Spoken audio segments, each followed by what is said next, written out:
The faded sepia photograph sits on Professor Eleanor Blackwood's desk, innocuous yet somehow unsettling.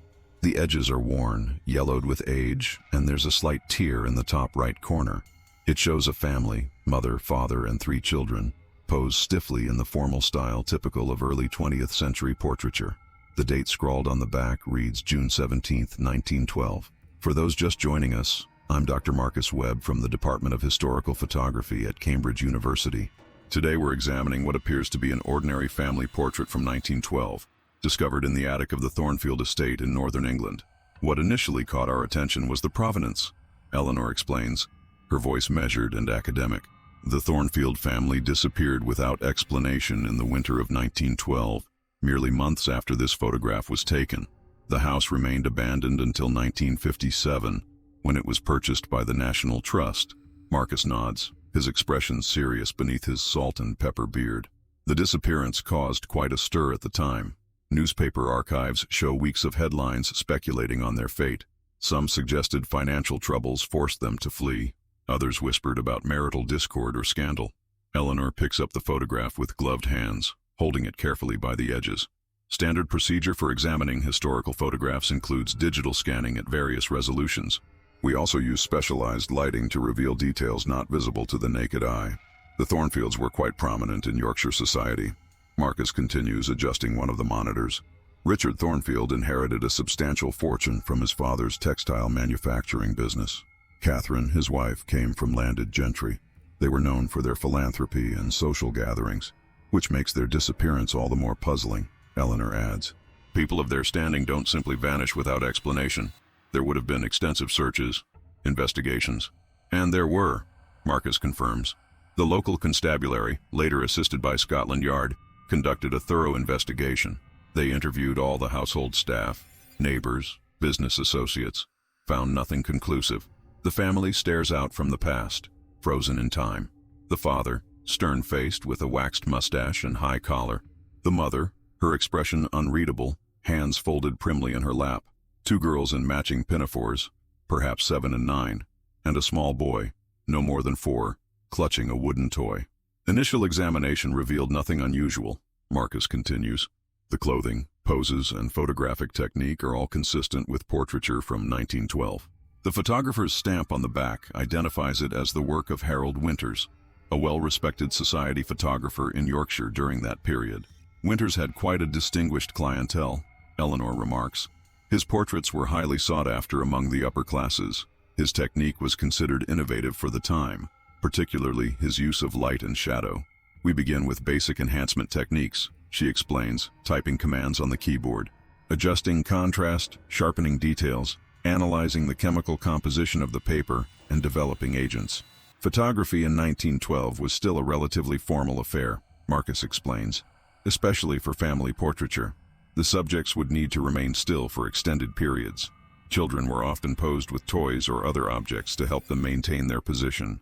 Notice how the boy, Henry, according to family records, is clutching what appears to be a wooden soldier, Eleanor points out. A common trick to keep young children stationary during the exposure. The photograph was taken in the family's drawing room at Thornfield Estate. Marcus continues. Winters would have brought his equipment to the home, a substantial undertaking given the size and weight of cameras in that era. Glass plates, chemicals, tripods, reflectors. It would have required at least one assistant to transport everything. The exposure time for indoor photography in 1912 would have been approximately 1 to 3 seconds, Eleanor adds. Not as lengthy as earlier decades, but still requiring subjects to hold perfectly still. That's why everyone looks so serious in these old portraits. It was easier to maintain a neutral expression than a smile. It was during this routine process that we noticed something unusual, Marcus says, his voice dropping slightly. Dr. Blackwood, perhaps you could show our viewers what you discovered. Eleanor nods, her fingers moving across the keyboard. I was examining the background elements, standard practice to identify period details that might help us authenticate the photograph. That's when I noticed this. At first I thought it was damage to the emulsion, Eleanor continues.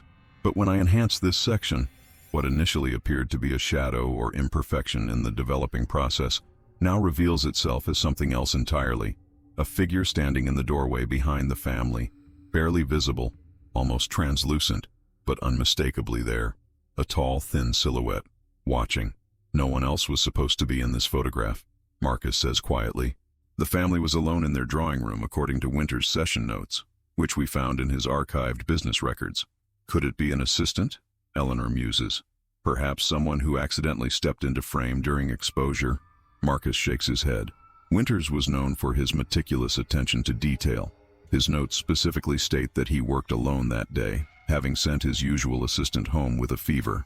Besides, a person accidentally caught in frame would appear blurred, not like this. Eleanor points to another detail. We also found this inscription in Winter's journal, dated the same day. Thornfield sitting. Most unusual. Shadows where none should be. Plate required additional development. What did he mean by additional development? Marcus wonders aloud. The standard development process was quite rigidly defined. Any deviation would be noteworthy. Perhaps he saw something on the negative that concerned him, Eleanor suggests. Something he felt needed to be emphasized, or perhaps concealed. According to the household ledger, Winters was paid 20 guineas for the portrait session, Marcus notes. A substantial sum for the time, indicating both the family's wealth and Winters' professional standing. We also found correspondence between Catherine Thornfield and her sister in London, Eleanor adds. Written a week after the sitting, she mentions that young Henry had been having nightmares. She wrote, "The boy wakes screaming about a tall man watching him.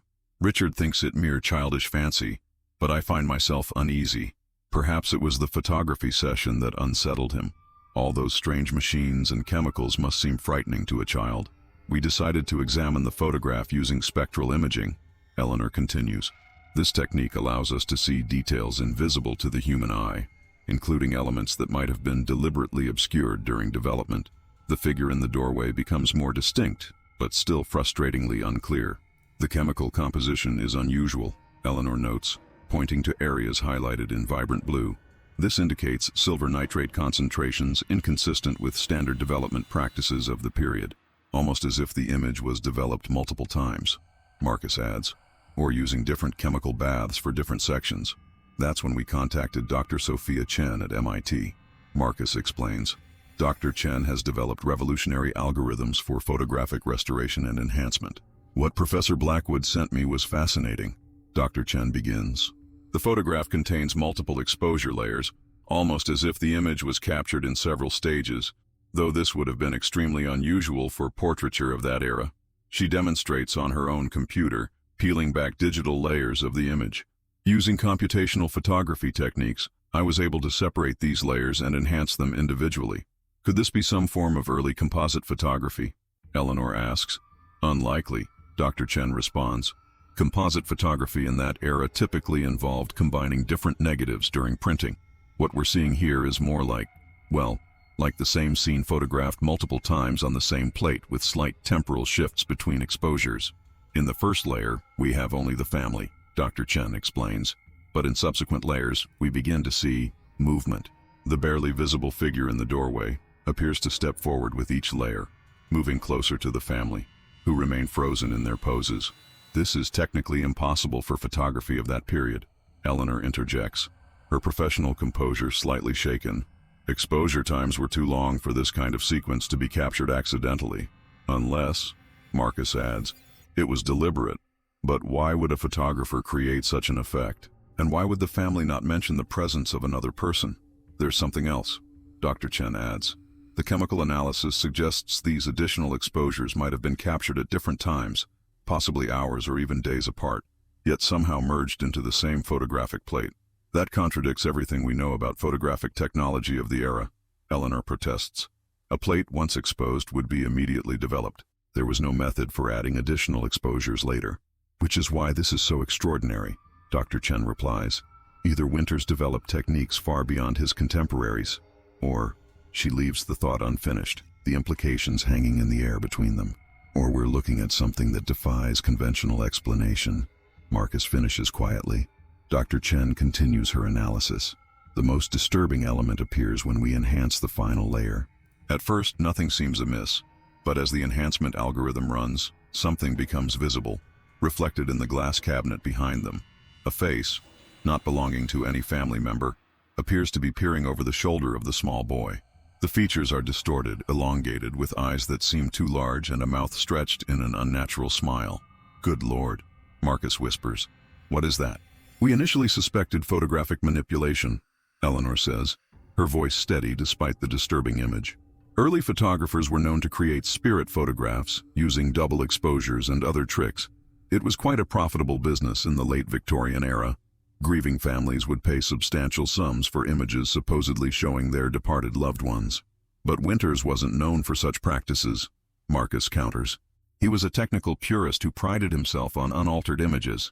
His writings in photography journals of the period explicitly criticized spiritualist photographers as charlatans and frauds. And the spectral analysis doesn't show the typical signs of manipulation from that era, Dr. Chen adds. No scratched negatives, no superimposed plates. Whatever this is, it doesn't match known techniques for creating spirit photographs.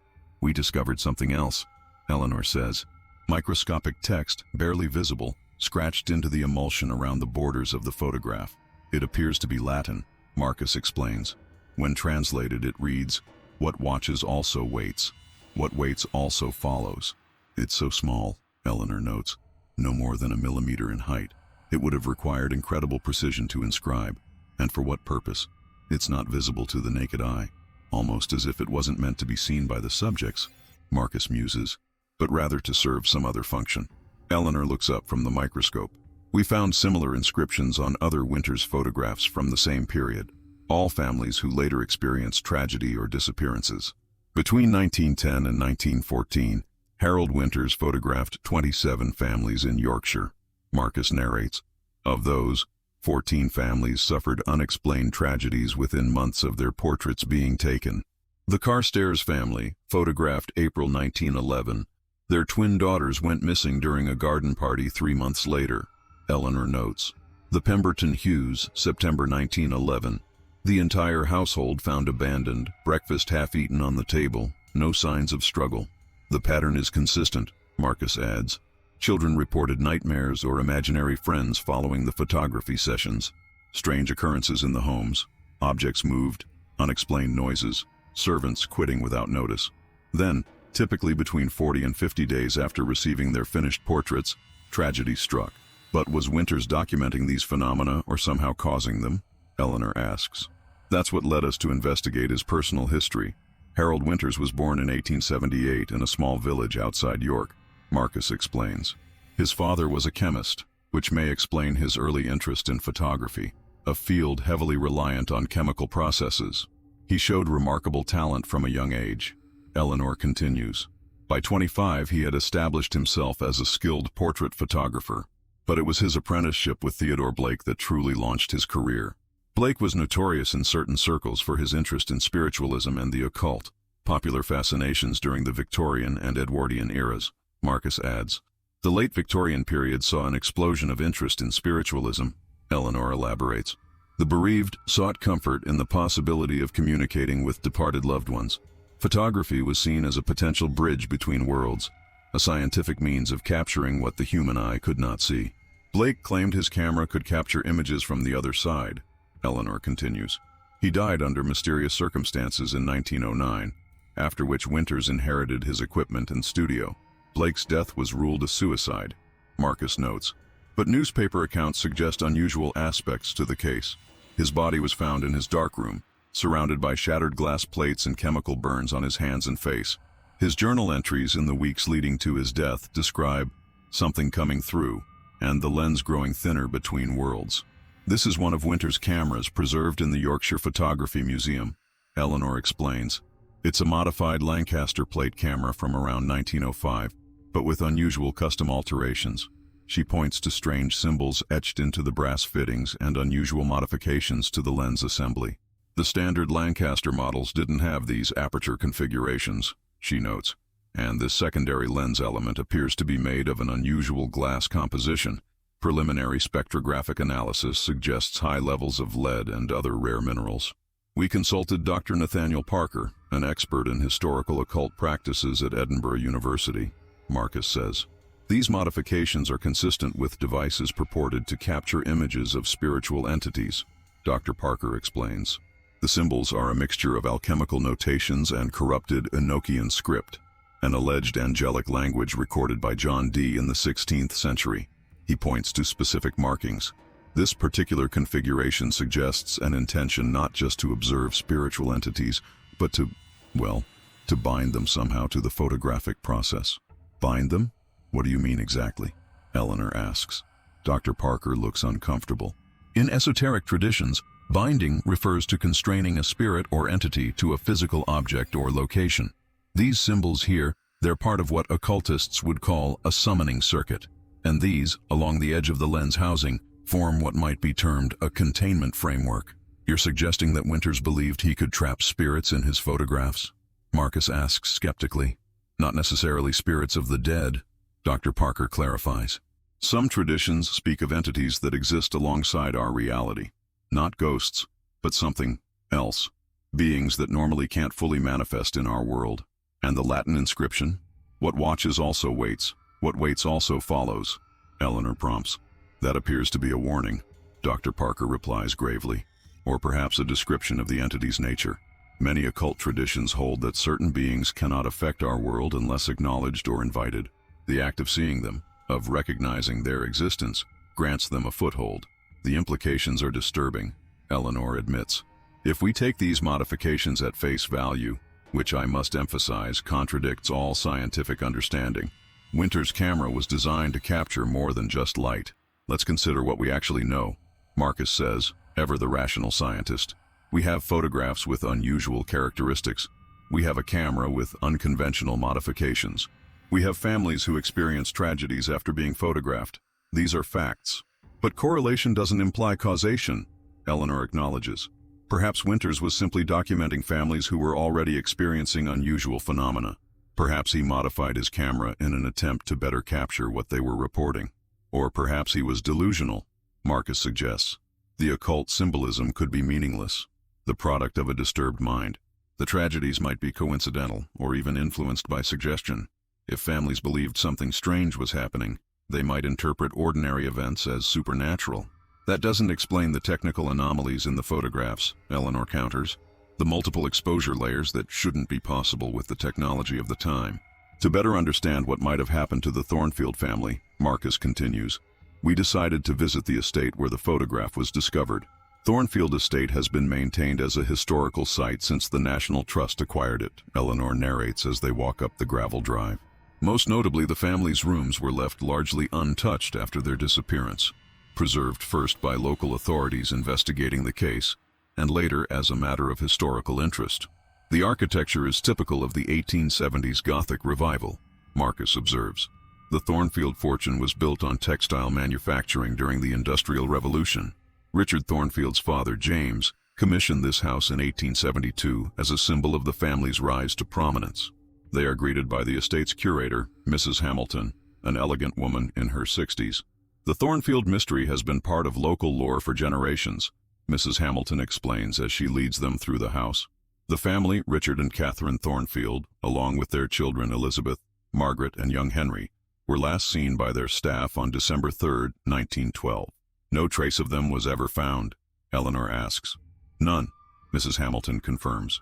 There were extensive searches of the grounds, the nearby woods, even the lake on the property. No bodies, no personal effects, no signs of violence. This is where the photograph was taken, Mrs. Hamilton indicates. According to household records, Mr. Winters spent nearly 3 hours setting up and taking the portrait, an unusually long time even by the standards of the day. Eleanor looks around the room, comparing it to the photograph. The furniture has been preserved in the same arrangement? Mrs. Hamilton nods. As much as possible.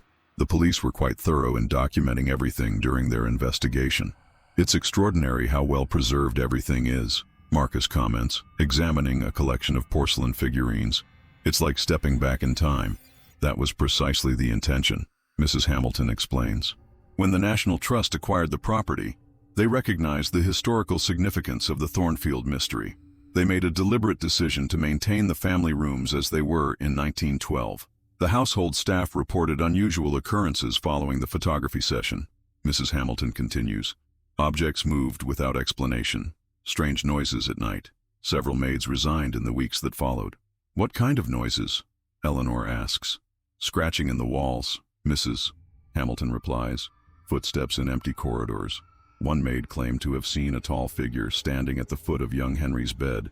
though she was dismissed when she couldn't explain how this figure disappeared when she lit a lamp. Were there any accounts of the family members seeing or experiencing anything unusual?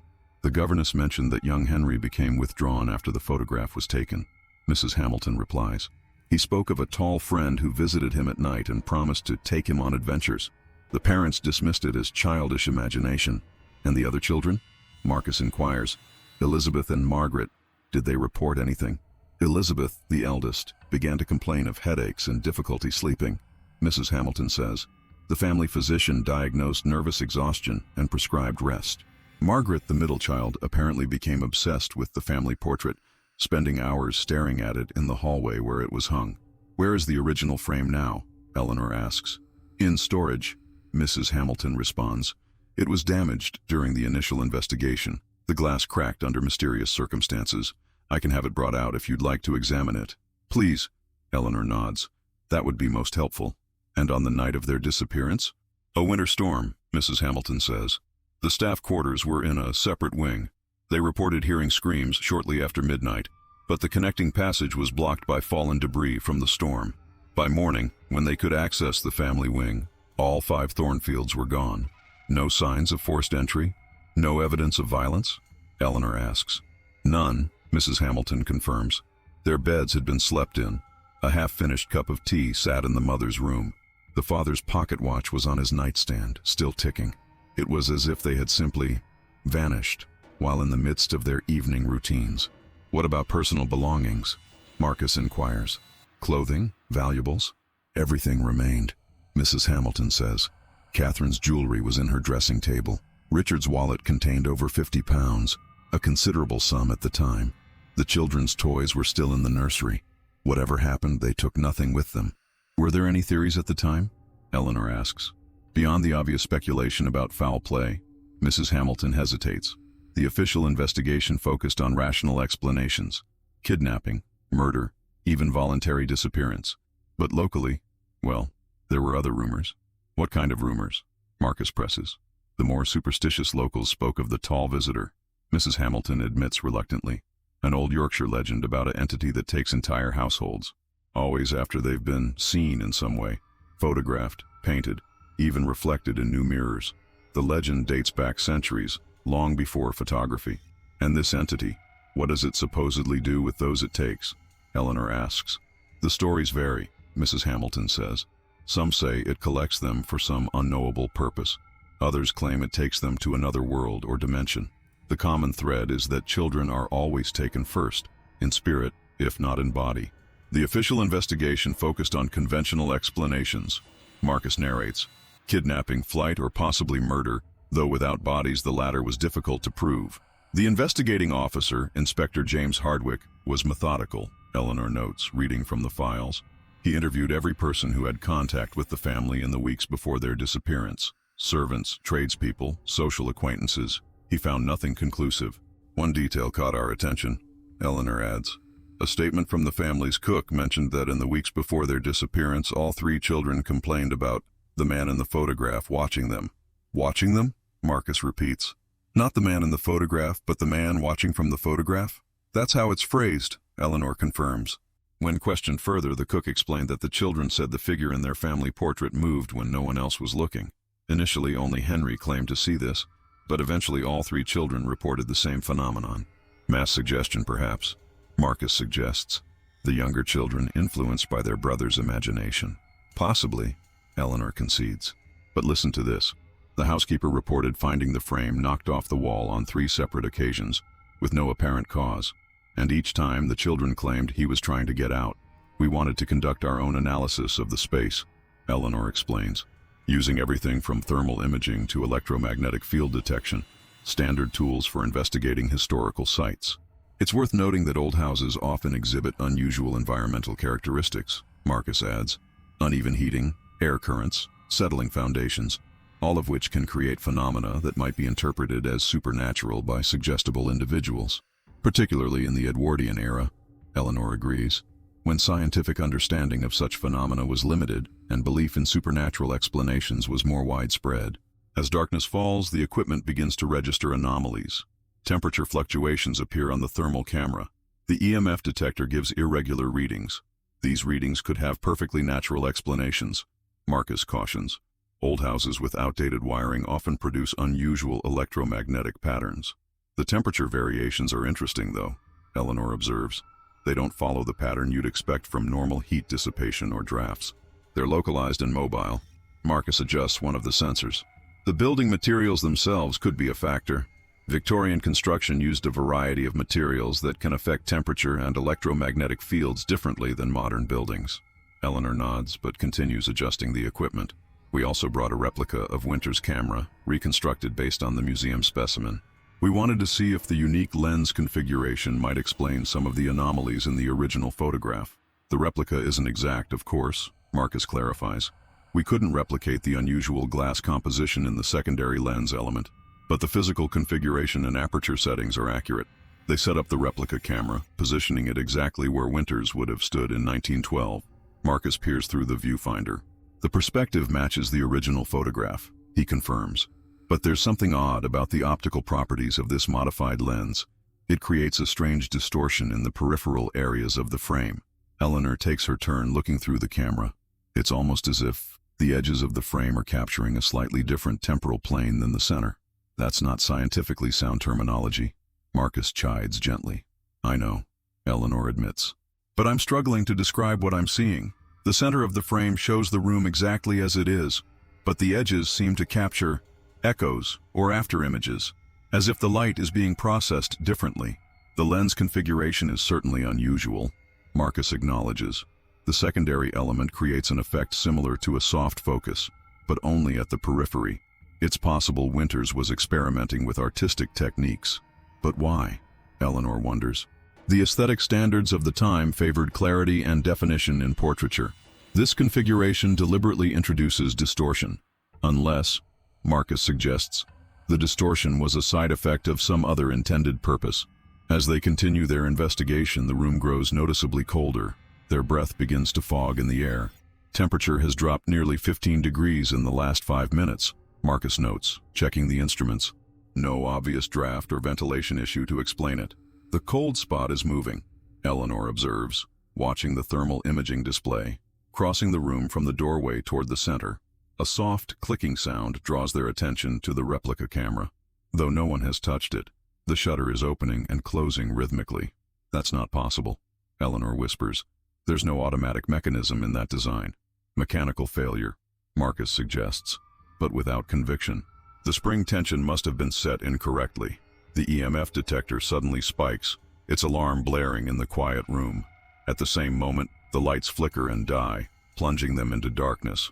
Power failure, Marcus says, his voice tense. Backup generator should kick in, but no emergency lights appear. In the darkness, the only illumination comes from their equipment screens and the strange, faint glow now emanating from the lens of the replica camera. Marcus, Eleanor says quietly, look at the thermal imaging display.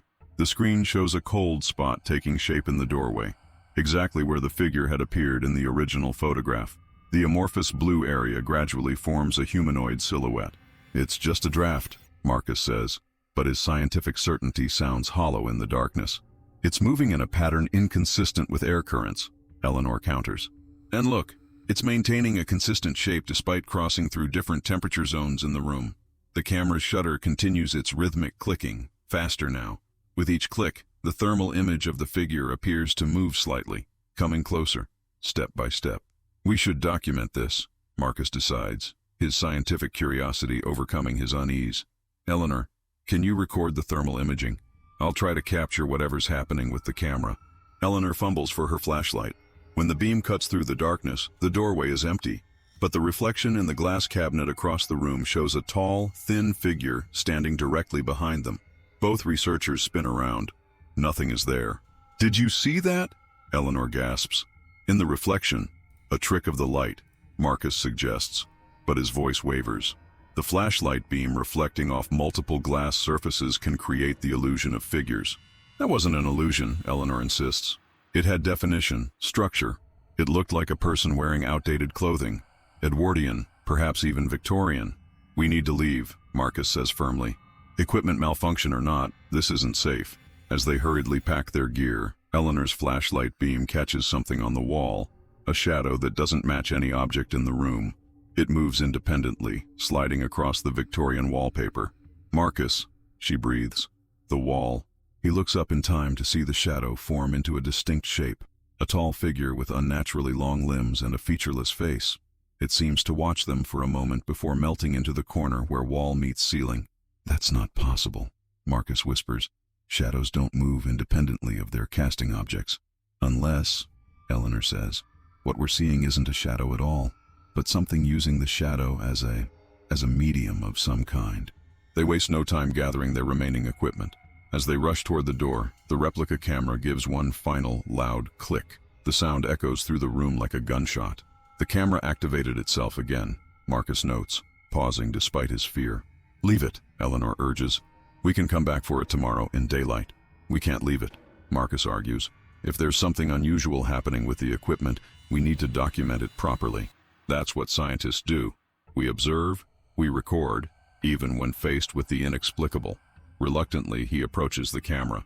The faint glow from its lens has intensified, casting eerie patterns across the Victorian furnishings. "The shutter's stuck open," he reports, examining it carefully, "and the glass is vibrating somehow. I can feel it humming." "Marcus, please," Eleanor pleads. "We need to go." He reaches for the camera, but hesitates as something appears in the viewfinder. A face, pressing against the glass from the inside, as if trying to look out through the lens. The features are distorted, elongated, with eyes too large and a mouth stretched in an unnatural smile. Marcus stumbles backward with a cry of alarm. The camera falls from its tripod, the lens shattering as it hits the floor. For a moment, something like black smoke seems to pour from the broken glass, forming briefly into a humanoid shape before dissipating into the shadows. They flee the room, not stopping until they reach the safety of their car. Neither speaks as they drive away from Thornfield Estate, the ancient house growing smaller in the rearview mirror. Most of the readings can be explained by environmental factors, Marcus insists, though his usual scientific confidence seems shaken. Old wiring, drafts, temperature variations common to large, poorly insulated historical buildings. "And the camera activating itself?" Eleanor challenges. "The thermal imaging?" Marcus hesitates. "Mechanical failure, possibly induced by the same electromagnetic anomalies that affected our other equipment." "What about what we saw?" Eleanor presses. "The reflection, the moving shadow, the face in the viewfinder. Stress-induced pareidolia," Marcus suggests. "Our minds were primed by the context of our investigation to perceive ordinary phenomena as extraordinary. It's a well-documented psychological effect." Eleanor pulls up the images captured by their various devices. Most show nothing unusual, just the empty drawing room from different angles. But the final image, taken when the replica camera activated itself, makes them both fall silent.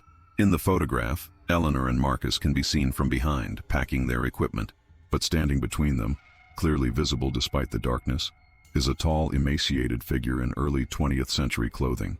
Its face is turned away from the camera, bent close to Marcus's ear, as if whispering something. "This can't be real," Marcus says after a long pause. "Photographic artifacts, light leakage, digital corruption." Eleanor zooms in on the image. The figure's hand, unnaturally long-fingered, appears to rest on Marcus's shoulder. "Then why can we see the shadow it casts?" "The way your jacket fabric wrinkles under its touch. I don't remember feeling anything," Marcus says weakly. "Surely I would have noticed if something was touching me." "Not necessarily," Eleanor counters. "If we accept the possibility that what we're dealing with exists somehow outside normal perception, it might interact with physical objects without registering on our conscious awareness." "You're suggesting a supernatural explanation," Marcus protests. "That's beyond the scope of scientific inquiry. I'm suggesting we remain open to explanations that might extend beyond our current understanding," Eleanor clarifies. "Throughout history, phenomena once considered supernatural have eventually been explained through advances in scientific knowledge. Electricity, radio waves, radiation, all were once in the realm of the mystical. In the days that follow, they consult experts in photography, digital imaging, and even stage magic, looking for any explanation that might debunk what they've captured. We need to consider all possibilities," Marcus insists, "including deliberate hoaxing." "By whom?" Eleanor counters. "We controlled all the equipment. We were the only ones present. Memory is notoriously unreliable," Marcus argues. "Perhaps we're misremembering the sequence of events. Perhaps the image was captured earlier, under different circumstances. That doesn't explain the figure itself, Eleanor points out. Even if we somehow missed a person entering the room, which is highly unlikely given that we were both present and alert, the proportions and features of the figure are not anatomically normal. They return to the original Thornfield photograph, examining it with renewed intensity. I want to try something, Eleanor says.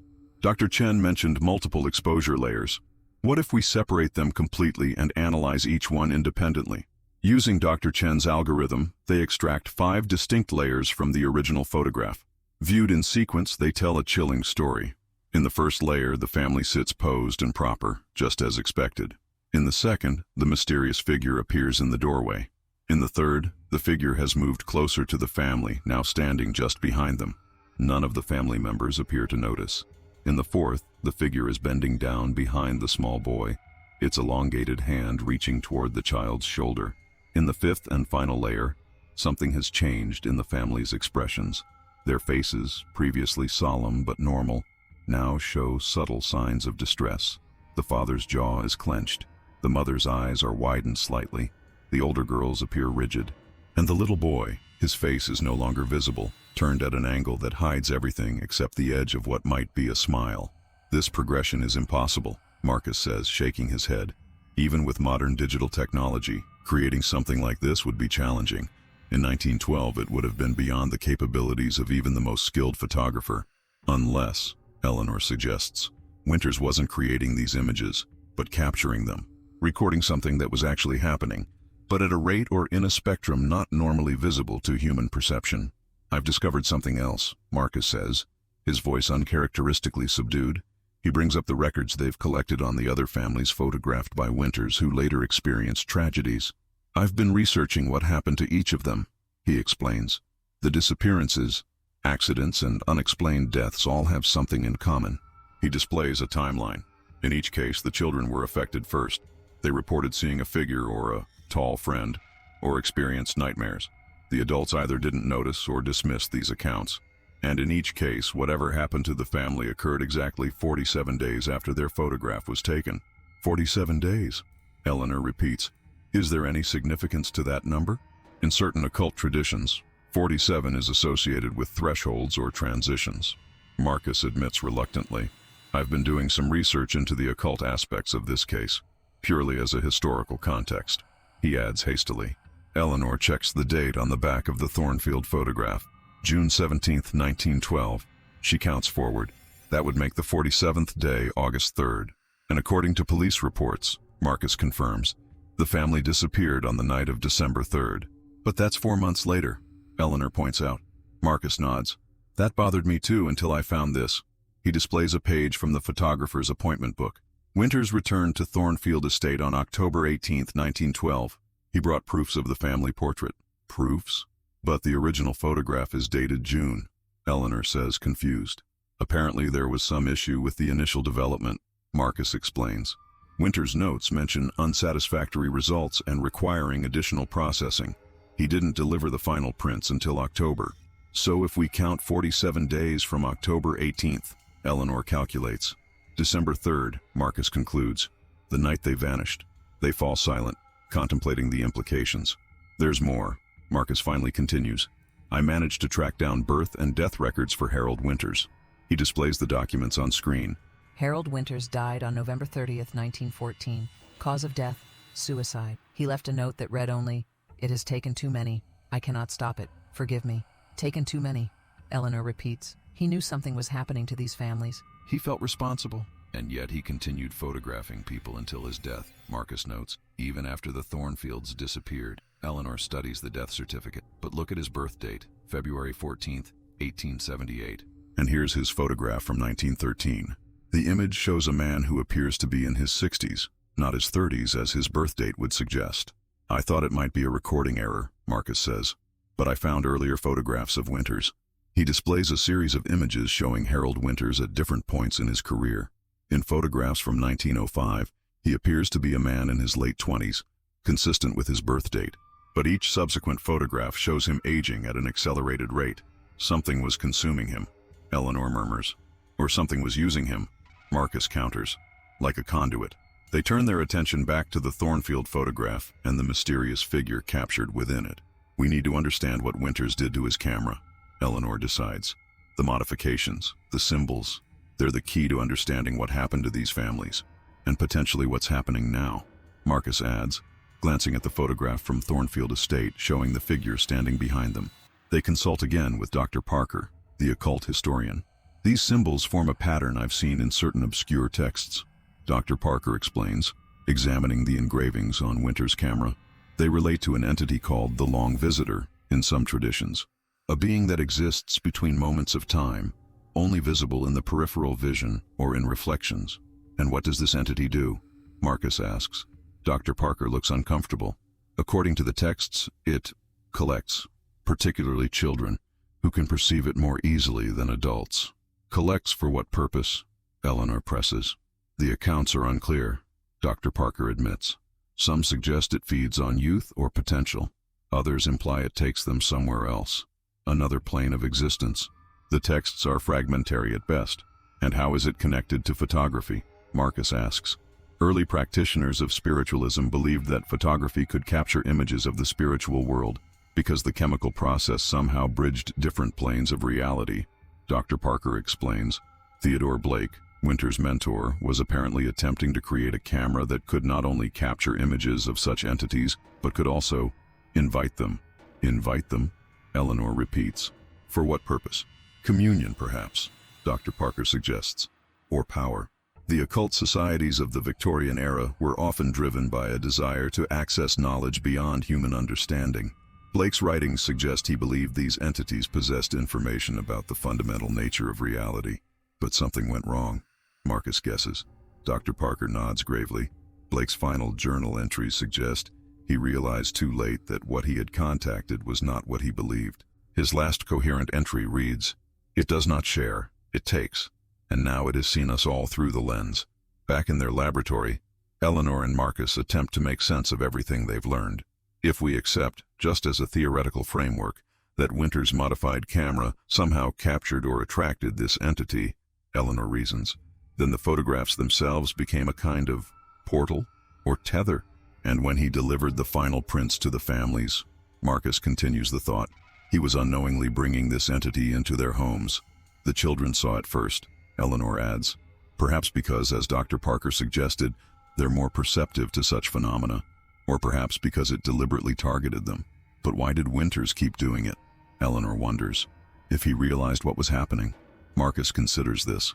Perhaps he couldn't stop, or perhaps he was trying to document it, to warn others.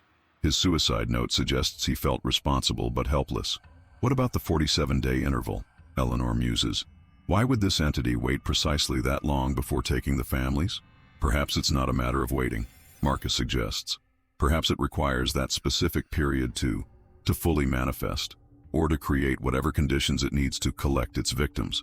Eleanor turns to the final layer of the Thornfield photograph, the one showing the family's subtle distress. I want to try one more enhancement, she says, specifically on the little boy, Henry. She zooms in on the child's partially turned face and applies additional processing algorithms. Slowly, the image clarifies. What they see makes them both recoil. Though the child's body remains in the same position, his head is turned at an impossible angle. The face visible in profile is no longer that of a young boy. The eye that stares back at them from the photograph is elongated, inhuman, and far too knowing for a child's face. It had already taken him, Marcus whispers, even as the photograph was being taken. And eventually it took them all, Eleanor adds. They sit in silence, contemplating the horror of what they've uncovered. We need to contain this, Marcus finally says. These photographs, Winters' camera, they need to be secured somewhere they can't affect anyone else. Assuming that's even possible, Eleanor responds. We don't know if simply viewing the enhanced images puts us at risk. There's something else we need to consider, Marcus says, his voice strained.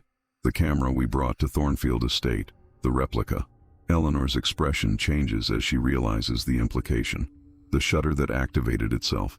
The photograph it took of us with that figure. 47 days, Marcus says quietly. From the night at Thornfield Estate. They check the calendar. The deadline is approaching. What if we destroyed the photograph? Eleanor suggests. Burned it, perhaps. Without understanding the mechanism, we can't be certain that would help, Marcus cautions. It might even accelerate whatever process is underway. Then what do we do? Eleanor asks. Marcus has no answer. In the following weeks, they secure the original photographs in specialized containment units designed for hazardous historical artifacts.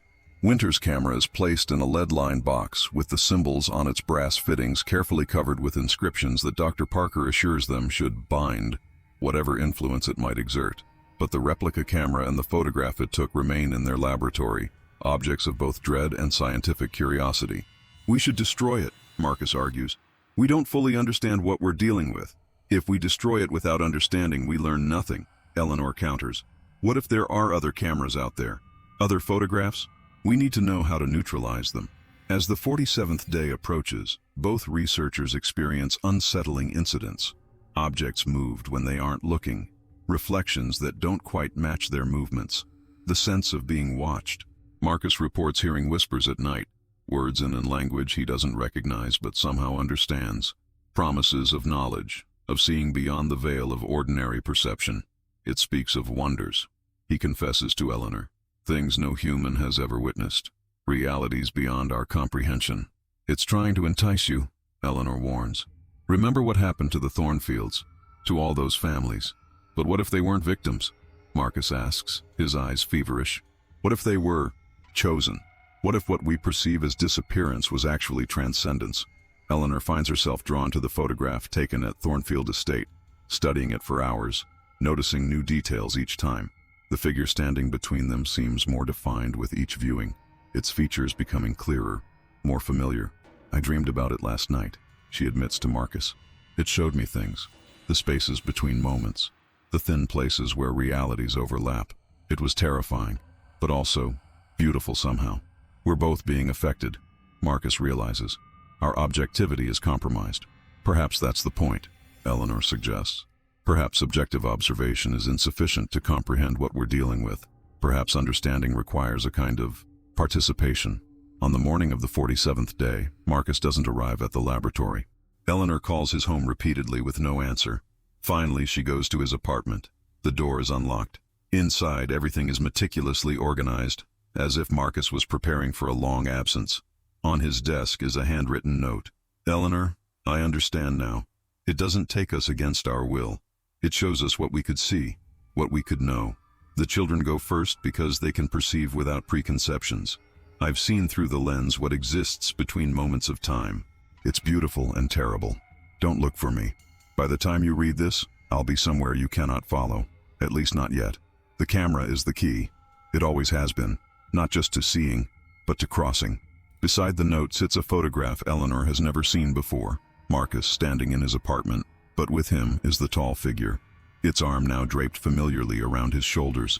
Marcus is smiling in a way Eleanor has never seen before, his eyes wide with wonder or madness. And on the back of the photograph, in Marcus's handwriting, June 3rd, 1913, Eleanor stares at the date in confusion. It's not just wrong, it's impossible. The photograph was taken days ago, in the present, and yet the date is over a century in the past. She returns to the laboratory, shaken. The replica camera sits on her desk where she left it, but something has changed. New symbols have appeared on its brass fittings, etched into the metal as if by acid or extreme heat. She approaches it cautiously.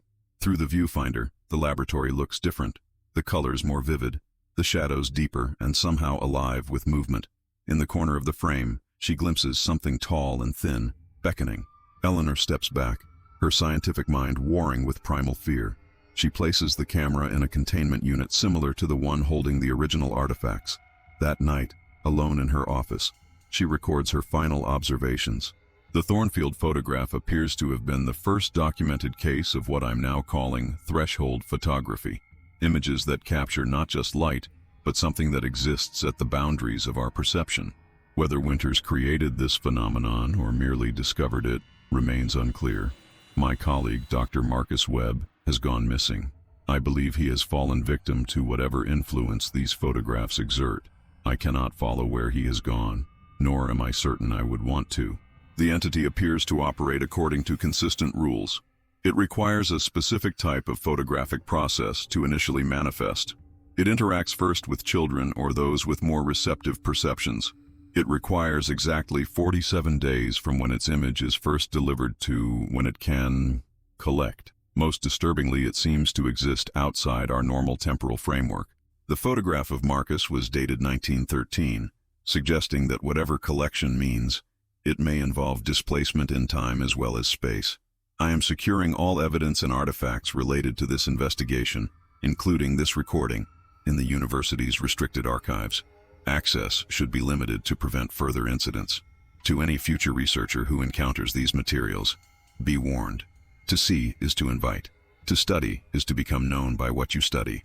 The boundary between observer and observed is not as impermeable as we once believed. This will be my final statement on the matter. Tomorrow I leave for a research position abroad. I will not be continuing this line of investigation. Some doors once opened cannot easily be closed again. As Eleanor finishes her recording, she glances at her reflection in the darkened window of her office. For just a moment, she sees not only herself, but a tall figure standing behind her, its face now clearly visible and somehow familiar. Its long-fingered hand rests almost tenderly on her shoulder. When she turns, the office is empty, but on her desk, where no camera should have been, sits a new photograph, still developing, the image slowly emerging from chemical shadows. In it, Eleanor sees herself seated at her desk. Behind her stands Marcus, smiling that strange new smile. And behind him, others. Dozens of figures, adults and children, stretching back into a darkness that seems to have depth beyond what any photograph should contain. Among them, in the front row, stand a father, mother, and 3 children in Edwardian clothing, the Thornfield family, their expressions now peaceful, almost welcoming, as if beckoning her to join them. And behind them all, towering and indistinct, something far larger than any human figure, with limbs that stretch like branches, and a face that seems to be composed of shadows within shadows. Eleanor stares at the impossible photograph for a long moment. Then, with deliberate calm, she opens her desk drawer and takes out a matchbook. One by one, she strikes the matches and holds them to the photograph's edges, watching as the flames consume the image. But even as it burns, she cannot help but notice. In the final moment before the photograph turns to ash, her own image seems to turn its head and look directly at her, with eyes that know too much and see too far. She leaves the office, locking the door behind her. The containment units with their dangerous contents will be transferred to secure storage in the morning. Her letter of resignation is already on the department head's desk.